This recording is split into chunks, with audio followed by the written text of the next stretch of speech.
कि भगवान शिव ने अपनी पत्नी पार्वती जी से यह कहा था कि जिस दिन धरती पर इस हरकेली नाटक का मंचन होगा हम उस दिन फर्स्ट डे फर्स्ट शो देखने जाएंगे। ध्यान रखना इस नाटक का। यह बात कही थी विग्रहराज चतुर्थ ने कि भगवान शिव मेरे बारे में कहते हैं कि जिस दिन धरती पे इस हरकेली नाटक का मंचन होगा तो हम इसका फर्स्ट डे फर्स्ट शो देखने जाएंगे। आ गया है डांगर ना गिरे दकाड़िया जद लाट्या खेत राखी जय के मतलब इसका अर्थ होता है। नमस्कार दोस्तों, मैं प्रदीप यादव, आप सभी का हमारे चैनल डिजिटल एजुकेशन पे स्वागत है।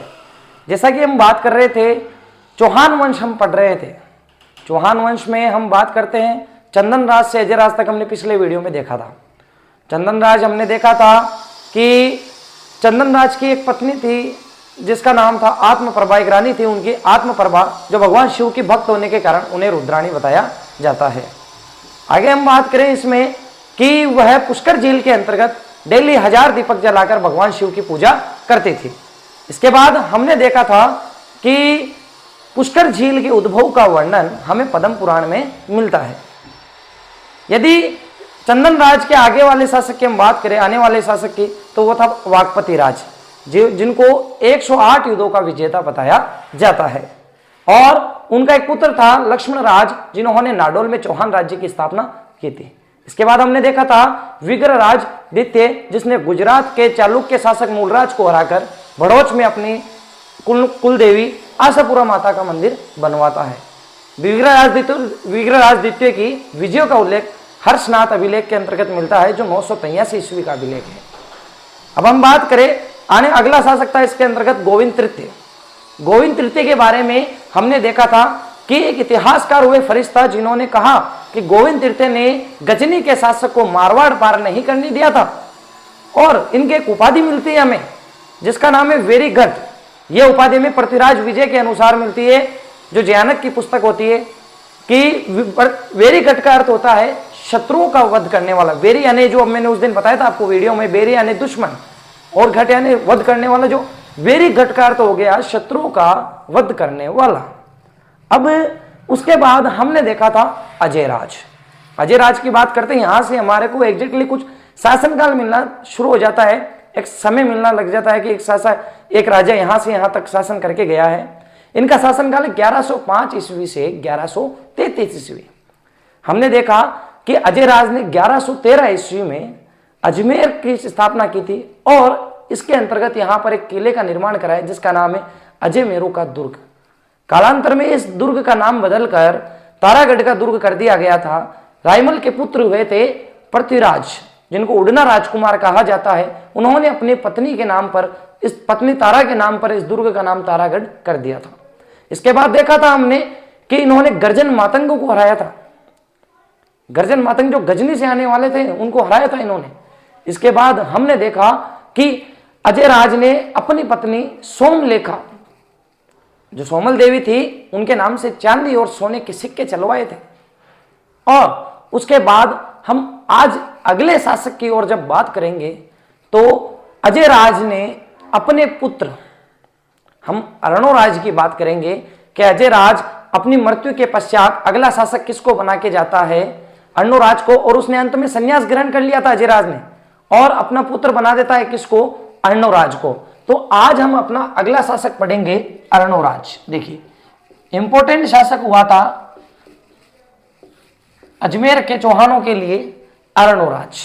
अरणोराज का शासनकाल हमें मिलता है 1133 ईस्वी से 1155 ईस्वी। ध्यान रखना, शासनकाल थोड़ा सा इतना इंपॉर्टेंट नहीं होता वैसे हिस्ट्री में, लेकिन कुछ चीजें अपने को याद रखनी होती है। लेकिन ध्यान रखना आप इस जगह कि अरणोराज का शासनकाल था 1133 ईस्वी से 1155 ईस्वी। हम इनकी बात करें तो ध्यान रखना कि अरणोराज के बारे में बताया जाता है कि 1135 ईस्वी के अंतर्गत, 1135 ईस्वी के अंतर्गत इन्होंने अजमेर के निकट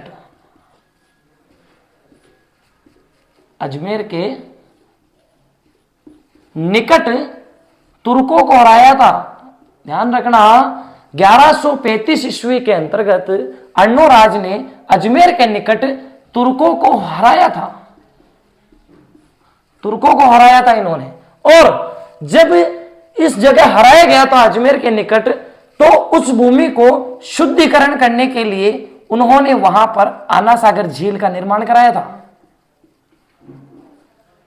आना सागर झील का निर्माण कराया था और इस झील का निर्माण पुष्कर से आने वाले चंद्रा नदी को रोककर करवाया गया था। ध्यान रखना, वेरी इंपॉर्टेंट रहेगा कि आना सागर झील का निर्माण किस चौहान शासक ने करवाया था, तो वो थे अर्णोराज। अजमेर के निकट जो युद्ध हुआ था, तुर्कों को हराया गया था और उस भूमि को शुद्ध करने के लिए वहां पर झील का निर्माण करवाया गया। वो झील थी आना सागर झील, जो पुष्कर से आने वाली चंद्रा नदी को रोककर करवाया गया था। इसके बाद यदि हम बात करें अर्णोराज की, तो एक चीज इसमें और बताई जाती है कि इन्होंने पुष्कर में वराह मंदिर का निर्माण कराया था, जो भगवान विष्णु जी का मंदिर है। विष्णु जी का जो मंदिर है पुष्कर के अंतर्गत, इसका निर्माण भी अर्णोराज ने करवाया था। हम देख चुके हैं कि इन्होंने अजमेर के निकट तुर्कों को हराया है। इसके बाद आना सागर झील बनवाई थी चंद्रा नदी को रोककर। इसके बाद हमने देखा इन्होंने पुष्कर के अंतर्गत वराह मंदिर बनवाया था। अर्णोराज की हम आगे बात करें तो इन्होंने गुजरात के चालुक्य शासक हुए थे। गुजरात के एक चालुक्य शासक हुए थे जिनका नाम है जय सिंह सिद्धराज। जय सिंह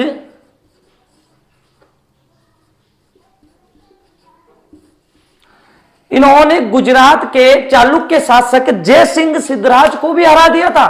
कहा जाता है कि इस समय गुजरात में चालुक्य वंश था और वहां के शासक थे जय सिंह सिद्धराज। इन दोनों के मध्य युद्ध होता है और उस युद्ध में जय सिंह सिद्धराज हार जाता है और हारने के बाद में जय सिंह सिद्धराज ने अपनी पुत्री,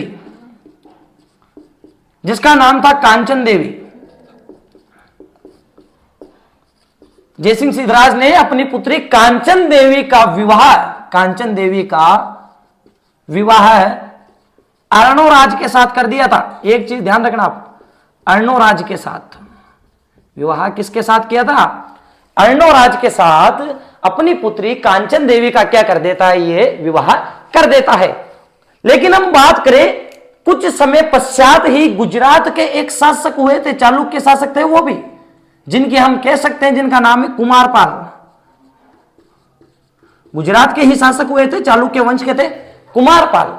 अब युद्ध होता है कुमारपाल और अर्णोराज के मध्य। ध्यान रखना, पहला युद्ध हुआ था गुजरात के शासक जय सिंह सिद्धराज और कांचन देवी, जय सिंह सिद्धराज और अर्णोराज के मध्य होता है, जिसके अंतर्गत जय सिंह सिद्धराज हार जाता है। लेकिन अगला जो युद्ध होता है वह चालुक्य शासक कुमारपाल और अर्णोराज के मध्य होता है। लेकिन इस बार युद्ध में कुमारपाल की विजय होती है और अर्णोराज इस युद्ध में हार जाता है। और हारने के पश्चात अर्णोराज को अपनी पुत्री, ध्यान रखना, अर्णोराज को अपनी पुत्री जिसका नाम था जालहन देवी का विवाह किसके साथ करना पड़ा? कुमारपाल के साथ करना पड़ा। पहले राजाओं में ऐसे विवाह हो जाया करते थे। ध्यान रखना, आप इस बात का गौर मत करना कि पहले भाई इसने इसकी बेटी के साथ इसका विवाह किया था, लेकिन इस बार अर्णोराज हार जाता तो वो अपनी पुत्री जालहन देवी का विवाह कुमारपाल के साथ कर देता है। तो ये चीज आप थोड़ी सी ध्यान रखना। एक चीज और ध्यान रखना, कुमारपाल ने चित्तौड़ के अंतर्गत एक मंदिर बना हुआ है, त्रिभुवन मंदिर,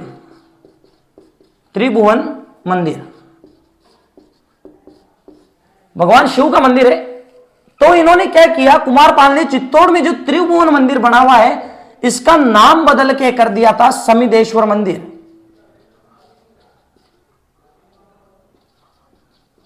समिदेश्वर मंदिर नाम कर दिया था किसने? कुमारपाल ने चित्तौड़ के त्रिभुवन मंदिर का नाम बदलकर क्या कर दिया? समिदेश्वर मंदिर। और इस मंदिर की एक चीज और ध्यान रखना आप कि जो हम समिदेश्वर मंदिर की बात कर रहे हैं इसको मोकल जी का मंदिर भी कहा जाता है। अब उसे मोकल जी का मंदिर क्यों कहते हैं? ध्यान रखना, मोकल ने इस समिदेश्वर मंदिर का पुनः निर्माण करवाया था, इस कारण इस मंदिर को मोकल जी का मंदिर भी कहते हैं। इसका हमें एक नाम और मिलता है, अद्भुत जी का मंदिर। कहा जाता है कि समिदेश्वर मंदिर के अंतर्गत भगवान शिव की एक अद्भुत मूर्ति लगी हुई है।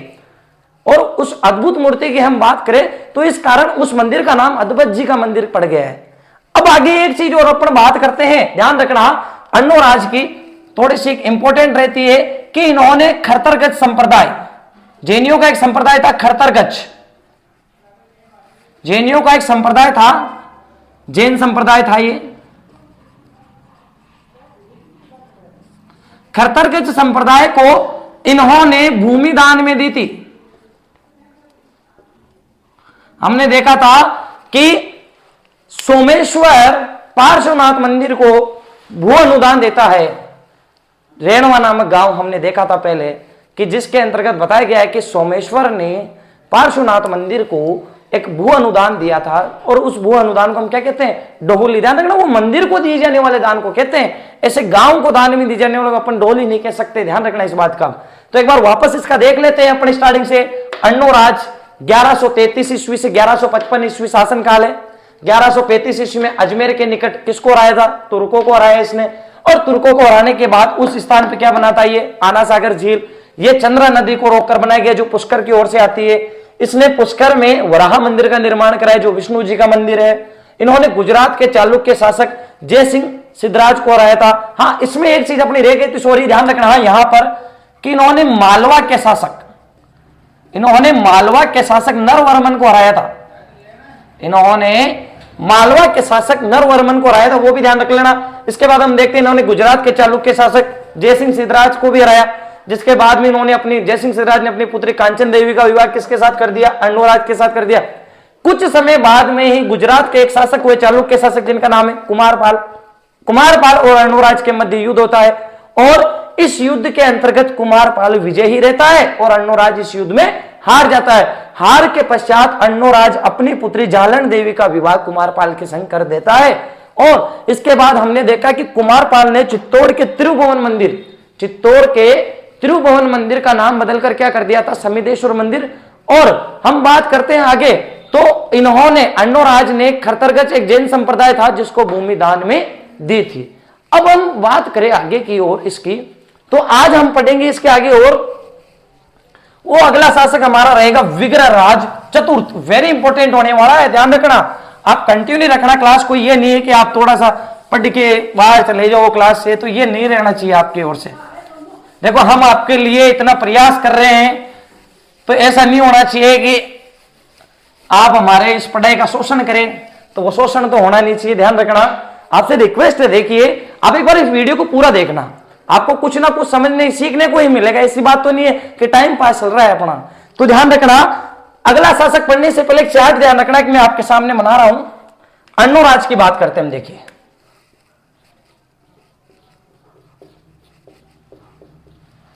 अन्नोराज हमने पढ़ा था अभी। अन्नोराज के दो रानियां थी प्रमुख, हम जिनकी बात करते हैं। एक तो थी सुधवा कुमारी,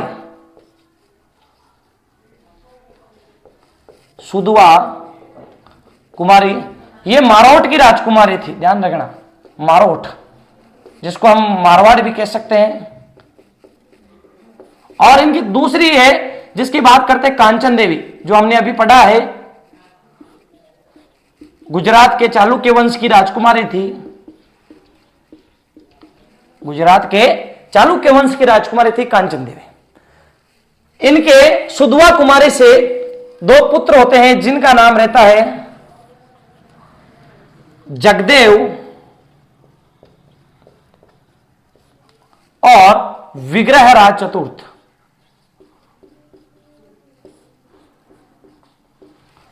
ध्यान रखना, कांचन देवी से इनके एक पुत्र उत्पन्न होता है जिसका नाम है सोमेश्वर।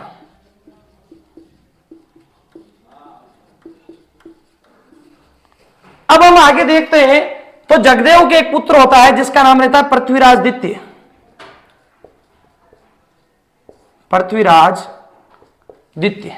और विग्रहराज के दो पुत्र थे जिसका एक का नाम रहता है अपर गांगे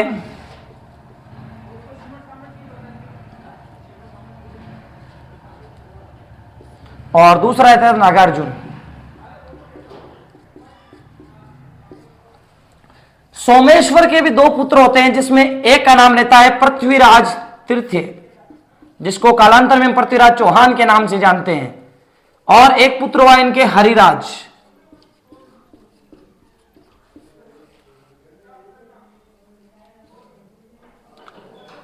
पृथ्वीराज तृतीय के एक पुत्र होता है जिसका नाम है गोविंदराज। ध्यान रखना थोड़ा सा, इसका इंपॉर्टेंट रहेगा, आगे अपने को पढ़ने को मिलेगा गोविंदराज के बारे में कि इन्होंने रणथंभौर के अंतर्गत चौहान राज्य की स्थापना की थी। ध्यान रखना, रणथंभौर के चौहान जो हम पढ़ते हैं उस राज्य की स्थापना करता है गोविंदराज। तो एक बार इसकी ओर अपन नजर डाल लेते हैं। अर्णोराज के दो रानियां थी, सुधवा कुमारी मारवाड़ की राजकुमारी थी, कांचन देवी गुजरात के चालुक्य वंश की राजकुमारी थी। कांचन देवी से इसके दो पुत्र, सुधवा कुमारी से इनके दो पुत्र उत्पन्न होते हैं, जिनका नाम रहता है जगदेव और विग्रहराज चतुर्थ। और इधर कांचन देवी से एक इनके पुत्र उत्पन्न होता है जिसका नाम रहता है सोमेश्वर। हम बात करें अब जगदेव के एक पुत्र होता है जिसका नाम रहता है पृथ्वीराज द्वितीय, और विग्रहराज चतुर्थ के दो पुत्र होते हैं जिसका एक का नाम अपरगांगे और नागार्जुन। इधर सोमेश्वर की बात करें तो इस समय सोमेश्वर के दो पुत्र होते हैं, पृथ्वीराज थर्ड और हरिराज। पृथ्वीराज तृतीय के एक पुत्र होता है आगे जाकर जिसका नाम है गोविंदराज। इसको आप ध्यान रखना, अपने दिमाग में बैठा लेना, इस चार्ट को पूरे को आप इसका स्क्रीनशॉट ले सकते हो कि आपको आसानी से बाद में समझ में आ जाए पूरी चीजें। तो एक बार देख लीजिए आप इसको एग्जैक्टली, यहीं से अपने को आगे की स्टोरी समझ में आएगी सारी। तो देखना, अब अपन आगे पढ़ेंगे। हुआ क्या था कि एक चीज मैं पहले बता देता हूं आपको कि अर्णोराज के बाद में शासक बनता है जगदेव। अर्णोराज के बाद में शासक कौन बनता है? जगदेव। जगदेव ने अर्णोराज की क्या कर दी थी? हत्या कर दी थी। ये चीज आप थोड़ी सी ध्यान रखना। जगदेव ने अर्णोराज की हत्या कर दी और शासक बन जाता है चौहान वंश का। लेकिन कुछ समय बाद में कहते हैं ना कि हम मेवाड़ के अंतर्गत पढ़ेंगे कि कुंभा के पुत्र उदा ने उसकी हत्या कर दी थी, तो सामंतों ने वहां उसको स्वीकार नहीं किया अपना राजा। इसी प्रकार यहां पर चौहानों के जो सामंत थे उन्होंने जगदेव को स्वीकारा नहीं। जब एक बाप का हत्यारा होता है तो उसको वहां के सामंत, वहां की प्रजा कैसे स्वीकार कर सकती है कि हमारे आने वाला शासक या उत्तराधिकारी ये होगा हमारे राज्य का?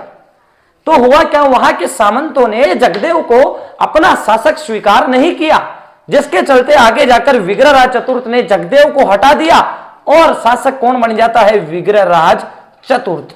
क्योंकि अब हम अगला जो शासक पढ़ेंगे वो रहेगा विग्रहराज चतुर्थ। ये चीज तो आप ध्यान में रहनी चाहिए। जगदेव ने अर्णोराज की हत्या कर दी थी, शासक बन जाता, लेकिन सामंत इसको स्वीकार नहीं करते और अंतकाल में जाकर विग्रहराज चतुर्थ अपने भाई जगदेव को हटाकर चौहान वंश का शासक बन जाता है। अब हम देखेंगे विग्रहराज चतुर्थ के बारे में।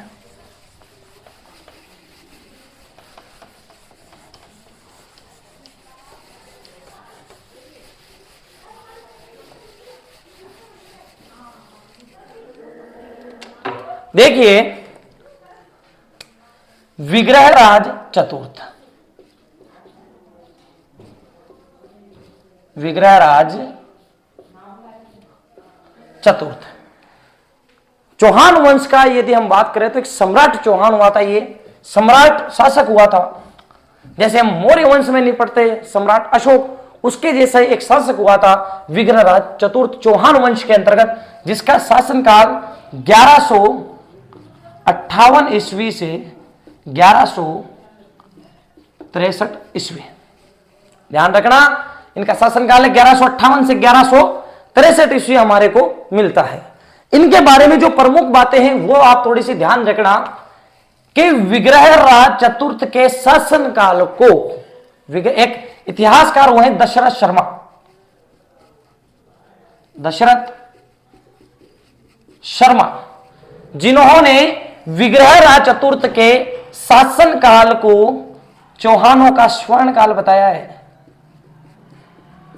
चौहानों का यह चीज आप थोड़ी सी ध्यान रखना कि इतिहासकार दशरथ शर्मा ने विग्रहराज चतुर्थ के शासनकाल को चौहानों का स्वर्ण काल बताया है। इसके बाद हमें एक चीज और ध्यान रखना, वेरी इंपॉर्टेंट रहेगी, इन्होंने गुजरात के चालुक्य शासक, क्योंकि इनकी चालुक्यों से स्टार्टिंग से लड़ाई हो रही थी। अपन ने देख लिया है कि इन्होंने गुजरात के चालुक्य शासक उस समय कौन थे? कुमारपाल, जिन्होंने इनके पिता को हराया था। याद रखना वो चीज, कुमारपाल ने अर्णोराज को हराया था, तो इसलिए इन्होंने गुजरात के शासक कुमारपाल को हराया। विग्रहराज चतुर्थ ने अपने पिता की हार का बदला लिया और गुजरात के चालुक्य शासक कुमारपाल को क्या कर देता है? ये हरा देता है। और इसके बाद में एक चीज ध्यान रखना, इसने कुमारपाल ने जो अर्णोराज के जीते हुए क्षेत्रों पे जो अधिकार किया था उस पर ये पुनः अधिकार कर लेता है विग्रहराज चतुर्थ। कुमारपाल जो अर्णोराज से जो क्षेत्र जीत जाता है उन पे फिर से अधिकार कर लेता है, जिसके अंतर्गत हम बात करें नाडोल, पाली,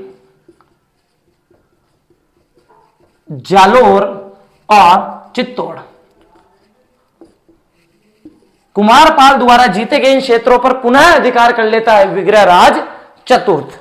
यदि इसके बाद हम बात करें तो बिजोलिया अभिलेख के अनुसार, बिजोलिया अभिलेख के अनुसार यदि हम बात करें तो इन्होंने दिल्ली पर विजय प्राप्त की थी। बिजोलिया अभिलेख के अनुसार इन्होंने दिल्ली पर विजय प्राप्त की थी। और बताया जाता है, यह हमने पहले देख लिया था उस दिन बिजोलिया अभिलेख जब पढ़ा था तो मैंने बताया था कि विग्रहराज चतुर्थ ने दिल्ली विजय की थी। यह हमें बात कहां से पता चलती है? बिजोलिया अभिलेख से। ध्यान रखना, इन्होंने जब दिल्ली जीती थी इस समय दिल्ली पर तोमर वंश का शासन था। दिल्ली पे तोमर वंश का शासन था और बाद में यह तोमरों को हरा देता है, तोमर वंश को हरा देता है और तोमर वंश उस समय चौहानों के सामंत बन जाते हैं। ध्यान रखना, चौहानों के क्या बन जाते हैं? सामंत बन जाते हैं। यह बात हमें पता चलती है बिजोलिया अभिलेख से। इसके बाद अब हम आज बात करेंगे, इंपॉर्टेंट रहेगा आपके लिए ये वीडियो, ध्यान रखना, इससे आप जाना मत, कंटिन्यू देखते रहना कि इन्होंने दिल्ली शिवालिक अभिलेख की बात करते हैं। इनके दिल्ली शिवालिक अभिलेख, दिल्ली शिवालिक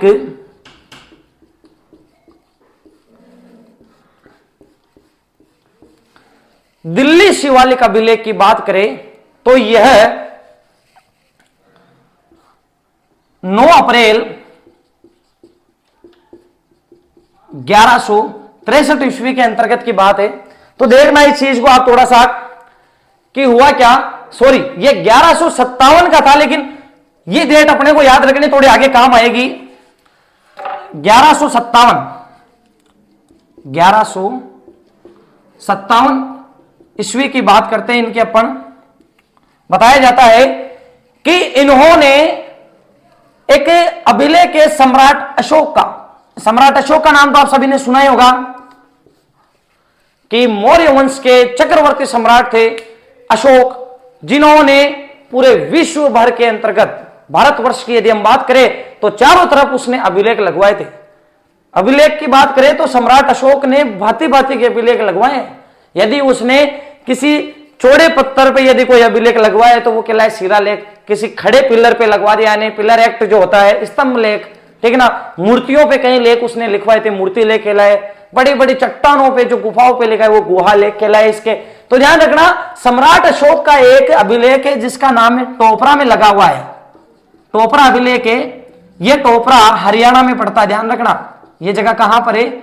हरियाणा के अंतर्गत टोपरा में सम्राट अशोक का एक अभिलेख लगवाया गया है। और इसी अभिलेख के नीचे विग्रहराज चतुर्थ ने एक अभिलेख लगाया था, शिवालिक अभिलेख, जिसको दिल्ली शिवालिक अभिलेख बताया जाता है। कालांतर में फिरोज शाह तुगलक एक शासक हुए थे, तुगलक डायनेस्टी के। एक मिनट, फिरोज शाह तुगलक इस अभिलेख को फिरोज शाह कोटला दिल्ली में ले जाकर लगवा देता है 9 अप्रैल 1163 ईस्वी को। 9 अप्रैल 1163 ईस्वी को फिरोज शाह तुगलक इस अभिलेख को दिल्ली के अंतर्गत लगवा देते, इसलिए इसको दिल्ली शिवालिक अभिलेख भी बताया जाता है।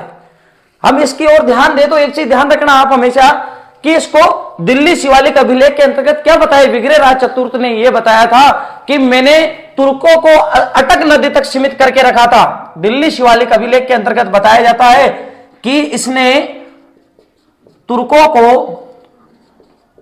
अटक नदी तक सीमित रखा था और इसने यह कहा था कि मेरे आने वाले उत्तराधिकारी भी, मैं यही चाहता हूं कि मेरे आने वाले उत्तराधिकारी भी तुर्कों को अटक नदी तक सीमित रखे। इसने यह बात बताई थी। दिल्ली शिवालिक अभिलेख जो 1157 ईस्वी का अभिलेख है, यह अशोक के टोपरा अभिलेख पे लगा हुआ है, हरियाणा के अंतर्गत स्थित है।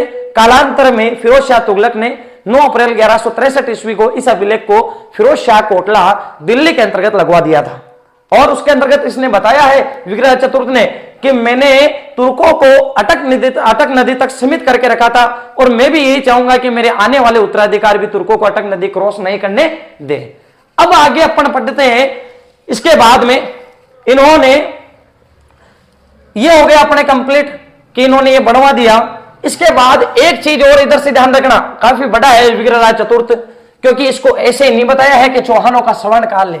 कोई शासक बड़ा होता है ना जिसके बारे में काफी जानकारी होती है, तभी कोई जाके इतिहासकार ये बात हमें बताता है कि ये किसी वंश का स्वर्ण काल कहलाया होगा, किसी शासक का शासनकाल। यदि हम बात करें तो इन्होंने अजमेर के अंतर्गत एक पाठशाला का निर्माण करवाया था जिसका नाम था सरस्वती कंठाभरण। सरस्वती कंठाभरण नाम की एक पाठशाला का निर्माण कराया और इसकी यदि हम बात करें तो इसके पास में ही एक सरस्वती मंदिर भी बनाया गया इसी के टच में। बिल्कुल इन्होंने सरस्वती कंठाभरण की स्थापना की थी और यही एक मंदिर बनवाया था, सरस्वती मंदिर। हुआ क्या कि कालांतर में मोहम्मद गोरी का एक सेनापति होता है जिसका नाम है कुतुबुद्दीन ऐबक। कुतुबुद्दीन ऐबक। कुतुबुद्दीन ऐबक ने इस सरस्वती कंठाभरण को तोड़वा दिया और इसको एक मस्जिद के रूप में बदल दिया। ध्यान रखना, सरस्वती कंठाभरण को कुतुबुद्दीन ऐबक द्वारा एक मस्जिद के अंदर परिवर्तित कर दिया जाता है। एक मस्जिद के अंतर्गत इसको परिवर्तित कर दिया जाता है जिसका नाम है अढ़ाई दिन का झोपड़ा। ध्यान रखना, वेरी इंपॉर्टेंट, अजमेर में स्थित है अढ़ाई दिन का झोपड़ा।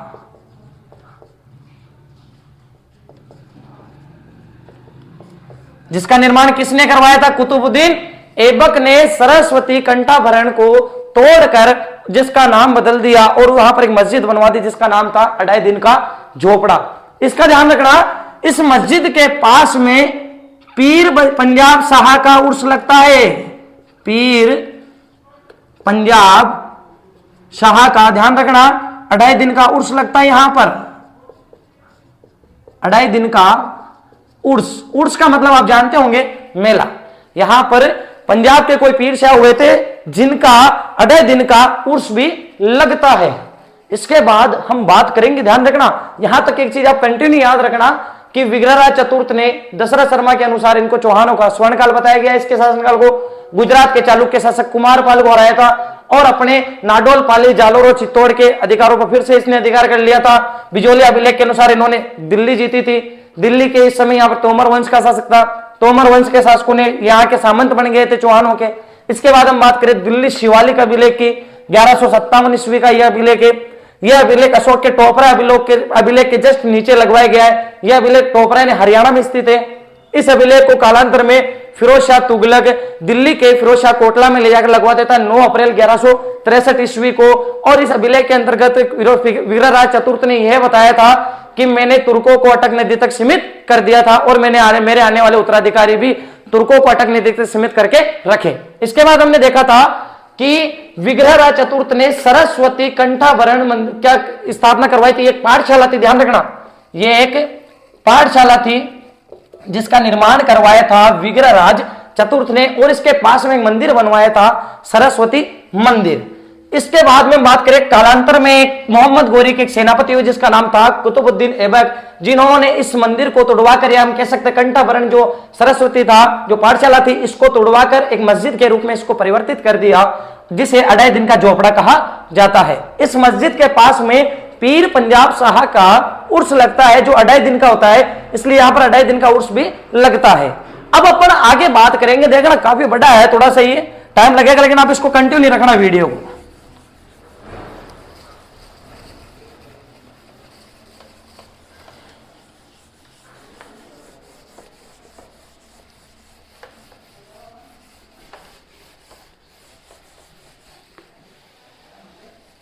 देखिए आगे अपन इसकी बात करें तो बिसलपुर एक जगह है राजस्थान में, टोंक के अंतर्गत। बिसलपुर टोंक की स्थापना इन्होंने की थी। बिसलपुर टोंक की इन्होंने क्या की थी? स्थापना की थी विग्रहराज चतुर्थ ने। और इन्होंने यहां पर एक झील भी बनवाई थी जिसे बिसलपुर झील के नाम से बताया जाता है। बिसलपुर झील, बिसलपुर झील का निर्माण किसने करवाया था? विग्रहराज चतुर्थ ने। और इन्होंने यहां पर एक शिव मंदिर भी बनवाया, ध्यान रखना, वेरी इंपॉर्टेंट, जिसका नाम है गोकर्णेश्वर। भगवान शिव का एक मंदिर बनाते हैं जिसका नाम है गोकर्णेश्वर मंदिर। और गोकर्णेश्वर मंदिर कहां बनाया गया है? बिसलपुर के अंतर्गत यह मंदिर बनाया गया है। बिसलपुर टोंक में स्थित है। इसकी स्थापना विग्रहराज चतुर्थ द्वारा की जाती है। इसके अंतर्गत एक झील बनवाता है बिसलपुर झील। इसके बाद हम बात करें, इन्होंने यहां पर भगवान शिव का एक गोकर्णेश्वर मंदिर भी बनवाया है। अब हम इसके बाद में यदि हम बात करें तो एक चीज थोड़ी सी आप ध्यान रखना, वेरी इंपॉर्टेंट रहने वाली है आज के लिए। वो अब से मैं उसी का इंतजार कर रहा था कब से कि वो हमारे सामने कब आए। तो ध्यान रखना, विग्रहराज ने एक नाटक लिखा था जिसका नाम है हरकेली। वेरी वेरी इंपॉर्टेंट, इसको तो आप छाप लेना या इसका स्क्रीनशॉट ले लेना, ध्यान रखना आप। हरकेली भगवान शिव पे आधारित एक नाटक कह सकते हैं अपन इसको, एक पुस्तक लिखी थी इन्होंने, हरकेली। हर का मतलब होता है भगवान शिव। आप जानते हो हम जब बोलते हैं हर हर महादेव, तो हर का मतलब क्या हो गया? भगवान शिव। इन्होंने भगवान शिव पर एक पुस्तक लिखी हरकेली, जो 12वीं की पुस्तक है, जो 12वीं की पुस्तक है किरातार्जुनीयम पर, किरातार्जुनीयम पर आधारित है। इन्होंने ये जो नाटक लिखा था हरकेली, 12वीं की पुस्तक किरातार्जुनीयम को आधार बनाकर लिखा था। हम कह सकते हैं इसको प्लॉट मानकर इन्होंने लिखा था कि हरकेली नाटक। जैसे हम बात करते हैं इसके अंतर्गत कि किरातार्जुनीयम का अर्थ क्या होता है, तो ध्यान रखना, ये जो किरात लिखा हुआ है ना, इस किरात का अर्थ होता है हंटर यानी शिकारी। किरात का अर्थ होता है शिकारी। और यहां कहीं ना कहीं आपको अर्जुन मिल रहा होगा। किरात, इसका यदि हम संधि विच्छेद करें तो किरात प्लस अर्जुनियम, तो अर्जुन की बात हो रही है, शिकारी और अर्जुन की यहां बात कर रहा है। तो 12वीं ने इस पुस्तक के अंतर्गत यह बताया है कि भगवान शिव एक बार शिकारी के रूप में अर्जुन के सामने आते हैं और वो दोनों के बीच में युद्ध होता है। और भगवान शिव और अर्जुन के मध्य इस युद्ध का विवरण हमें इस 12वीं की पुस्तक किरातार्जुनीयम में मिलता है, जिसके अंतर्गत भगवान शिव ने स्वयं ने यह मान लिया था कि अर्जुन वाक्य में एक सर्वश्रेष्ठ धनुर्धर है। इसी की बात को आधार बनाते हुए विग्रहराज चतुर्थ ने हरकेली नामक एक नाटक लिखा जिसके अंतर्गत किरातार्जुनीयम के बारे में बताया गया है। और इसी के आधार पर लिखा था, तो इस पे आधारित है यह नाटक भी।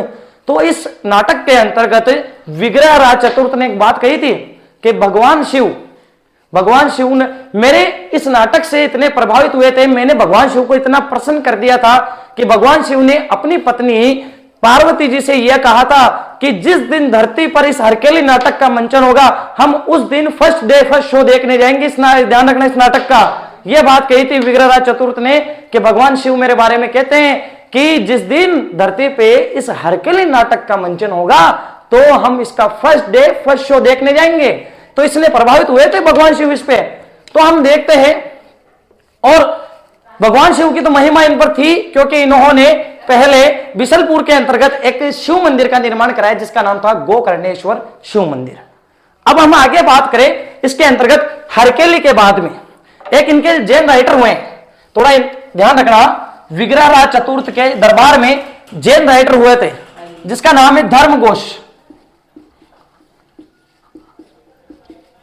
धर्मघोष सूरी, और एक हुए थे जिनदत्त सूरी। ध्यान रखना, मैंने उस दिन आपको वीडियो में बताया था कि जिस राइटर के पीछे सूर्य लगता है वो ज्यादातर, ध्यान रखना, जैन राइटर होंगे अपने। तो यदि हम जैन राइटर की बात करें तो धर्मघोष सूर्य के कहने पर इन्होंने पशु हत्या पर रोक लगाई थी। किस हत्या पे? पशु हत्या पे रोक लगाई थी। विग्रहराज चतुर्थ ने अपने जैन विद्वान के कहने पे पशु हत्या पर रोक लगाई थी, और वो भी किस दिन के लिए? एकादशी के दिन। ध्यान रखना, एकादशी। एकादशी की हम बात करें तो सनातन धर्म के अंदर हम बात करें तो एकादशी का हमारे लिए बहुत महत्वपूर्ण है। यदि हम एकादशी की बात आगे और करें तो एकादशी के दिन हमारे हिंदू धर्म के अंतर्गत लोग व्रत भी रखते हैं। बहुत पुण्य माना जाता है इस दिन को, एकादशी को। और इसी दिन के लिए धर्मघोष सूर्य ने कहा था विग्रहराज चतुर्थ को, आप पशु हत्या बंद कर दीजिए, ये गलत है, ठीक है ना। अब इसके बाद में थोड़ा सा ध्यान रखना, जिनदत्त सूरी, देखो इतने आपके इंपॉर्टेंट नहीं रहेगा लेकिन काफी इसके बारे में आपको देखने को मिलेगा। तो ध्यान रखना, अपने एक अजमेर में जगह पड़ती है हमारे यहां दादाबाड़ी, एक जगह है अजमेर में हमारे यहां पर दादाबाड़ी, अजमेर के अंतर्गत अजमेर में एक जगह पड़ती है दादाबाड़ी। इस जगह के यहां पर इस समय इनकी मृत्यु हो जाती है और इनकी यहां समाधि बना दी जाती है। कहते हैं विग्रहराज चतुर्थ के शासन काल में यह भी हमारे अजमेरी थे जिनदत्त सूरी जी, जिनकी मृत्यु हो जाती है और अजमेर में दादाबाड़ी में इनका क्या बन जाता है? समाधि स्थल। इन्होंने कहा था कि क्षत्रियों को कभी हिंसा नहीं करनी चाहिए। क्षत्रिय ने जो राजपूत वंश है, राठौड़े, उनके बारे में, सबके बारे में बताया था कि क्षत्रियों को कभी भी हिंसा नहीं करनी चाहिए, इन्हें व्यापार करना चाहिए। इसके बारे में हम बात करें तो इन्होंने यह बात कैसे कही कि हिंसा नहीं करनी चाहिए? आपको पता है जैन धर्म जो बनिए होते हैं वो व्यापारी करते सभी, ये तो आपने देखा होगा कि हमारी अपन, मैं जहां रहता हूं किशनगढ़ में, वहां सर्वाधिक क्षेत्र में अपन बात करें जैन धर्म है। जैन धर्म ने यहाँ पर हमारे मार्बल मंडी, जहां पर ज्यादातर जो व्यापारी लोग हैं वो जैनी है। तो इन्होंने कहा था कि आपको हिंसा छोड़कर व्यापार करना चाहिए। यदि आप कृषि भी, ये तो कृषि के भी खिलाफ थे जैन, आपने देखा होगा कृषि, जैन ज्यादातर कृषि नहीं करते कभी भी, कोई एक दो होगा जो वो कृषि करता होगा, नहीं। हम जैनियों की बात करें, सर्वाधिक जैन आपको व्यापार करते हुए मिल जाएंगे। इन्होंने कहा कि यदि आप कृषि भी करते हो तो जो हल जोतते हो ना, उसमें भी कई कीड़े मकोड़े मारे जाते हैं, वो भी एक प्रकार से हिंसा है। इन्होंने कहा था कि आप हिंसा को छोड़ दो और क्या कर लीजिए, व्यापार करना शुरू कर दीजिए। लेकिन मेरे को कहीं ना कहीं यह लगता है कि इनकी यह बात थोड़ी सी यहां गलत रह जाती है, क्योंकि ध्यान रखना, हिंसा करने से यह नहीं है कि किसी चीज का हल निकल जाए, ये किसी ने कहा था। हम बात करें तो एक चीज ध्यान रखना, युद्ध करने से ही शांति बनी रह सकती है। ये चीज हमने देखी थी कि बिना युद्ध के कोई भी शांति नहीं रह सकती है। हमारे बीकानेर के एक राइटर हुए हैं, ध्यान रखना, थोड़ा सा इंपॉर्टेंट रहेगा, आपके काम का नहीं लेकिन बता देता हूं फिर भी। बीकानेर के राइटर गिरधारी सिंह, इन्होंने एक पुस्तक लिखी थी मानखो। मानखो जिसका अर्थ होता है मानवता। मानखो का अर्थ क्या होता है?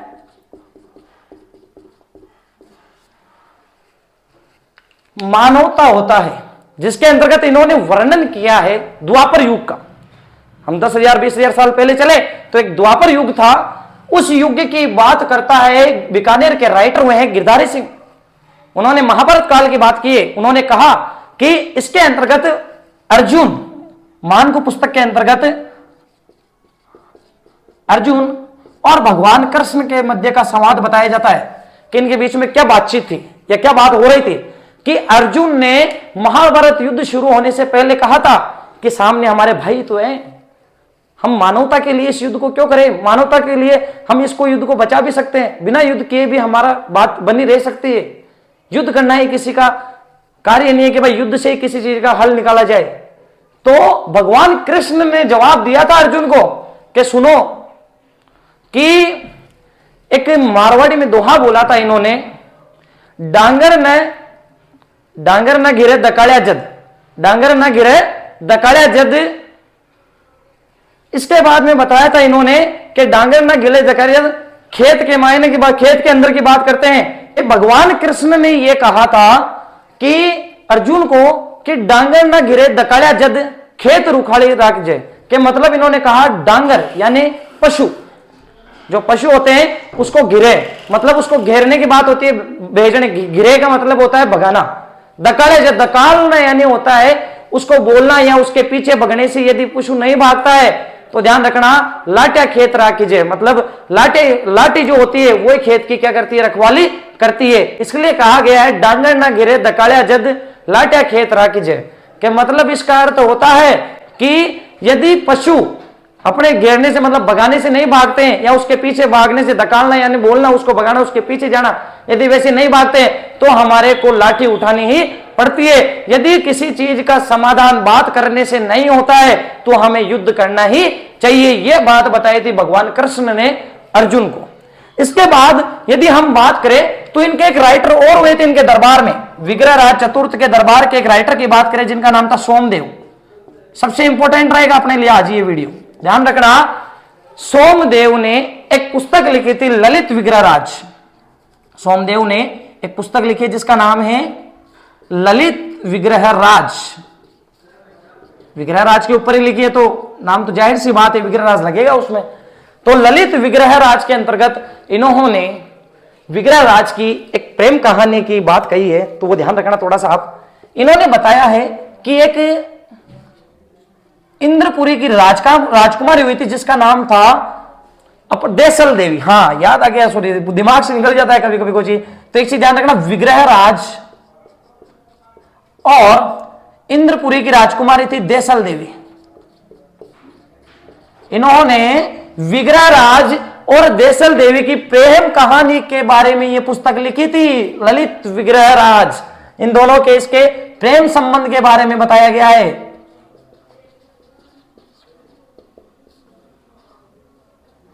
प्रेम संबंध के बारे में बताया गया, ध्यान रखना। देसल देवी इंद्रपुरी की राजकुमारी थी और इंद्रपुरी के शासक वसंत पाल की ये पुत्री थी। देसल देवी थोड़ा सा याद रख लेना आप, इंद्रपुरी की राजकुमारी और वसंत पाल की पुत्री थी। इनके मध्य के प्रेम संबंध के बारे में सोमदेव ने अपनी पुस्तक ललित विग्रहराज के अंतर्गत बताया। इन्होंने एक बात और बताई है कि जब विग्रहराज चतुर्थ और देसल देवी के मध्य जब लव स्टोरी चल रही थी इनकी, जब इनके बीच में प्यार की बातें चल रही थी, इस समय गजनी का एक शासक हुआ था खुसरो शाह। ध्यान रखना, गजनी का एक शासक हुआ है खुसरो शाह, यहां लिख देता हूं मैं। गजनी का एक शासक था खुसरो शाह। इसका एक दूत आता है, इसके अंतर्गत बताया गया है कि गजनी के शासक खुसरो शाह का एक दूत आता है और विग्रहराज चतुर्थ को कहता है कि आप हमारे शासक की अधीनता स्वीकार कर लीजिए। क्या आपको लगता है कि विग्रहराज चतुर्थ इनकी अधीनता स्वीकार करेगा?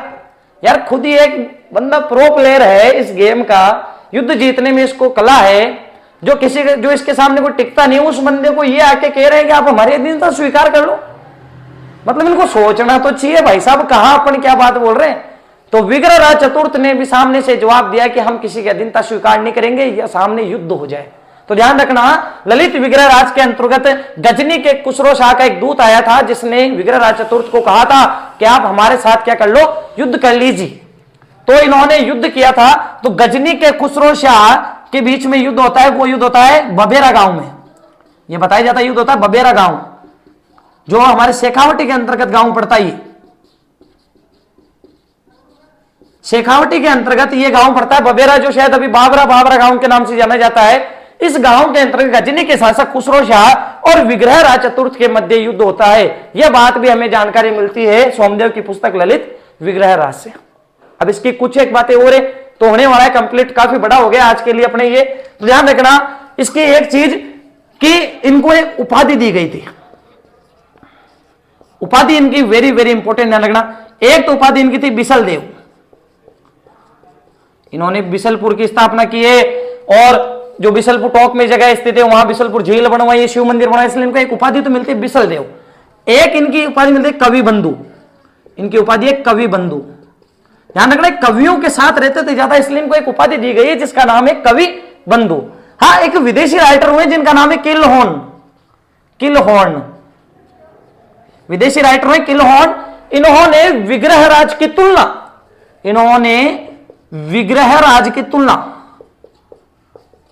विग्रहराज की तुलना किसके साथ की थी? कालिदास जी और भवभूति के साथ। कालिदास और भवभूति, ये चीज आप जरूर ध्यान रखना। इनकी दो उपाधियां मिलती है हमें, बिसल देव और कवि बंधु, इन्होंने किलहॉर्न ने बताया है कि विग्रह राज की तुलना इन्होंने किसके साथ की है? कालिदास और बहुभूति से टक्कर ले सकते हैं। यह बात कही थी किलहॉर्न ने कि विग्रह राज चतुर्थ वाक्य में ऐसा व्यक्ति है जो कालिदास जी और बहुभूति के भांति लगता है, यह उनसे टक्कर लेने योग्य व्यक्ति है। उनके बारे में बताया था किलहॉर्न ने। तो हम एक बार इसको वापस देख लेते हैं। इन्होंने बिशलपुर टोंक में स्थापना की थी, झील बनाई थी बिशलपुर झील, शिव मंदिर बनाया था गोकर्णेश्वर मंदिर। इसके बाद हम बात करें, इन्होंने एक नाटक लिखा है हरकेली जो भगवान शिव को समर्पित है। इन्होंने भारवी की किरात अर्जुनियम को आधार बनाकर इस पुस्तक को लिखा था। जिसके बाद हम बात करें किरात यानी शिकारी, अर्जुन यानी अर्जुन, इन दोनों के मध्य का इसमें युद्ध के बारे में बताया गया भारवी की पुस्तक किरात अर्जुनियम के अंतर्गत। इसके बाद हमने देखा था इनके दरबार में जैन राइटर हुए थे धर्मगोसूरी और जिंदसूरी। धर्मगोसूरी के कहने पर इन्होंने पशु हत्या पर रोक लगाई थी एकादशी के दिन। इसके बाद हम बात करते हैं, इन्होंने इनके दरबार में एक और राइटर की हम बात करें, इन्हीं के शासनकाल में जो अजमेर में रहते थे उस समय जिंदसूरी, उनका दादाबाड़ी के अंतर्गत उनकी समाधि बनाई हुई। उन्होंने हिंसा को रोकने के बारे में कहा था और व्यापार को बढ़ाने के लिए कहा था कि व्यापार में ध्यान दो आप। इसी के बारे में लेते हैं हम बात करते हैं, बीकानेर के एक इतिहासकार हुए हमारे जो राइटर हुए गिरधारी से, उन्होंने एक पुस्तक भी लिखी है मान को, जो मानवता के बारे में बताती है, मनुष्यता या मानवता के बारे में। तो उसके अंदर बताया गया भगवान कृष्ण और अर्जुन के मध्य जो संवाद हुआ था कि भगवान कृष्ण को अर्जुन ने कहा था कि भगवान कि हम इससे क्या इनसे युद्ध क्यों करें, ये हमारे भाई बंदी है, मानवता बनाए रखने के लिए हमको युद्ध नहीं करना चाहिए, प्यार से भी बात की जा सकती है। इसी के ऊपर कृष्ण ने अर्जुन को जवाब दिया था कि डांगर ना गिरे दकाड़िया जद, डांगर ना गिरे दकाड़िया जद, लाट्या खेत राखी जद। का मतलब क्या है कि मतलब जब पशु दगाड़ने से नहीं यानी अपने भागने से अपने कहने से नहीं भागता है तो लाठी अपने को उठानी ही पड़ती है उसको भगाने के लिए। इसी प्रकार जब शत्रु अपनी मानवता यानी अपनी बात से नहीं मानता है तो उसके लिए युद्ध करना ही पड़ता है। यह बात कही थी श्री कृष्ण ने अर्जुन को। आगे हम बात करते हैं सोमदेव, इनके राइटर हुए थे, इसके दरबार में दरबारी कवि थे, विद्वान थे सोमदेव। इन्होंने पुस्तक लिखी है ललित विग्रहराज, जिसके अंतर्गत विग्रहराज चतुर्थ और देसल देवी के मध्य के प्रेम संबंध के बारे में बताया गया है। और इसके अंतर्गत यह बात बताई गई है कि जब इनके बीच में लव स्टोरी चल रही थी, जब इनका प्रेम संबंध चल रहा था, तो उस समय गजनी का एक दूत आया था खुसरोशाह का, जिसने कहा कि आप हमारे क्या स्वीकार कर लो, अधीनता स्वीकार कर लो। और उसी के तर्क में जवाब देते हुए विग्रहराज चतुर्थ ने कहा था कि हम आपके शासक से युद्ध करना चाहते हैं। और इसके बाद में वो युद्ध होता है बबेरा गांव शेखावटी के अंतर्गत जो पड़ता है। इसके बाद हम बात करते हैं कि इनको दो उपाधि भी दी जाती है, एक बिशल देव जो बिशलपुर की स्थापना करने पे, और कवि बंधु यानी कवियों के साथ जब रहते थे। एक व्यक्ति है, विदेशी राइटर है, एक इतिहासकार हुए जिनका नाम है किलहॉर्न। इन्होंने विग्रहराज की तुलना कालिदास जी और बहुभूति के साथ की है। अब मेरा आप सभी से यही कहना है, ध्यान रखना वीडियो काफी लंबा हो गया, राजा बहुत इंपॉर्टेंट शासक है, ध्यान रखना ही है।